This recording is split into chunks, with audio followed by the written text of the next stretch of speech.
مرحبا شباب الآباء والأمهات اللي عندكم أطفال، انتبهوا لي هنا شوية. بخبر صادم صادم صادم. منظمة الصحة العالمية تنشر خبر كارثي صراحة عن وفاة 66 طفل بسبب فشل كلوي حاد، والسبب هو تناولهم لأدوية السعال القادمة من الهند وبالتخصيص من شركة الميديان فارماسيوتيكال.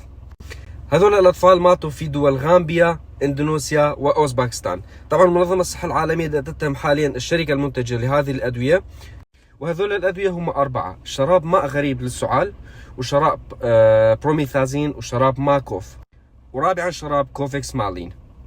ولهذا المرة الثانية إذا طفلك جاله السعال ورحت للصيدلية تشتريه الأدوية، لا تشتريه من شركة الميديان فارماسيوتيكال حاليا لغاية ما اثبت بأمر هاي المواد الملوثة.